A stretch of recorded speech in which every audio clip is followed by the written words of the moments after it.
Well, thank you so much, ladies and gentlemen. I hope you will forgive me if I do not venture to solve the problems of the Middle East peace process tonight off the cuff. I think that would be unreasonable. But it's an absolute delight to be here tonight. And of course, this is the Dean of the Ambassadors Corps here in London, my old friend. And I would not refuse your invitation for in a million years, because the Dean of the Ambassadors, do you know what he does?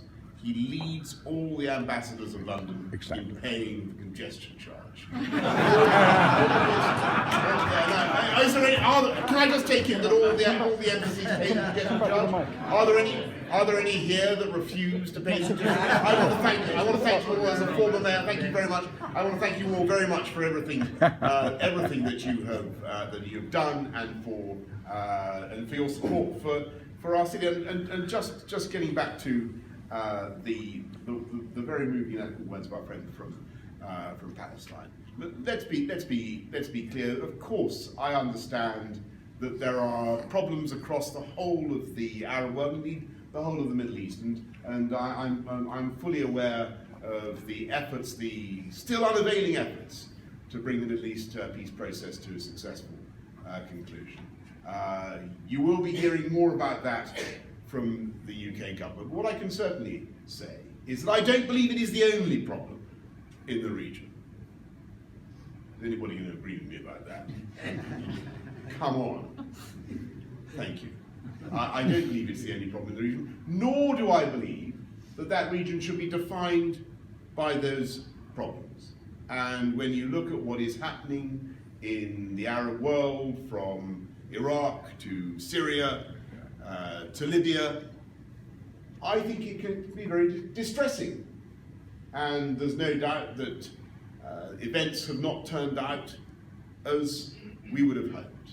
And it's absolutely vital, therefore, absolutely vital, that we do not allow the Middle East, the Arab world, in the eyes of the British public, to be defined by those problems. And it is absolutely vital that we recognise that this is an area of huge opportunity for our populations, and this is a relationship that needs to grow. Every time I go to the Arab world, I find people who say, well, where were you guys? You know, where have you been all this time? Because I think very often people feel that the British have been absent in some way. Is that something that rings any bells? I find when I go to the Gulf region, people say, well, where, you left us in whenever it was, and I'm not proposing that we come back in the old style, not with gunboats or anything like that. We're not going to do that again. But we believe, and I certainly believe, after Brexit in particular, and after our decision to have a new position in the world, that we've got to be more outward looking than ever before, more engaged than ever before with the Arab world. Leaning out, trying to help, being useful, trying to build stability, trying to help solve those problems that have been raised tonight. Of course, that's the role of the British government, a role that we certainly will not shirk. I'm delighted that Tobias Ellwood is here tonight, the Minister of State in the Foreign Office, who is responsibility for the Middle East and North Africa, who is constantly jetting around that part of the world. Anybody wants to raise any particularly difficult, thorny questions, such as the exact textual emendation of the Balfour Declaration, then they take it up with Tobias in a minute. But there are huge opportunities for both sides of our partnerships, and they are partnerships. And be in no doubt, as I've said already, I used to be mayor of what I think many of us would agree is the greatest city on earth, with all due respect to any other city. London is, and I was proud to say when I was mayor of London, I was people used to say to me, "You're mayor of the 8th Emirate," because we have so many people. Absolutely true.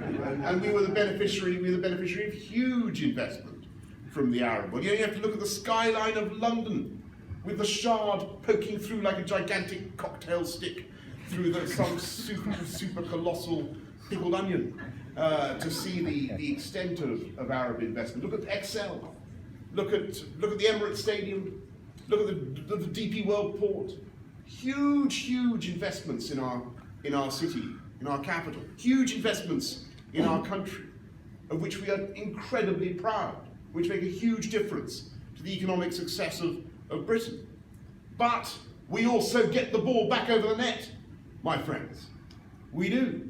Because this is the fastest growing economic partnership that Britain has.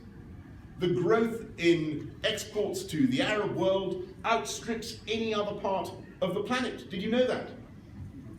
It does. No. Absolutely.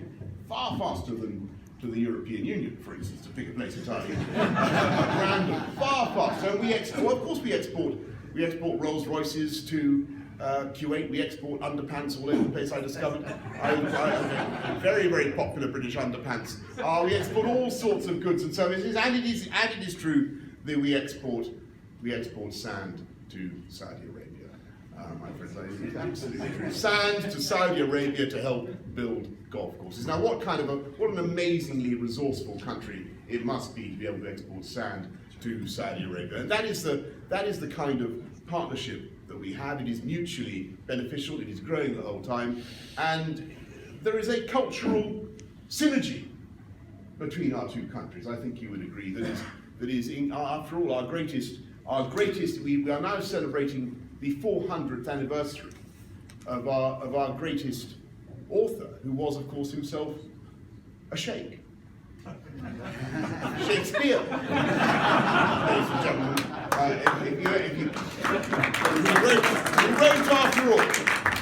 He wrote after all about the perfumes of Arabia, and the perfumes of Arabia, I think, are with us tonight, this evening, and I thank you very much, distinguished ambassadors, your excellencies, all of you, for coming on tonight. I hope that we can intensify this friendship and this partnership in the weeks, months, and years ahead. Many thanks for having me along tonight. Thank you.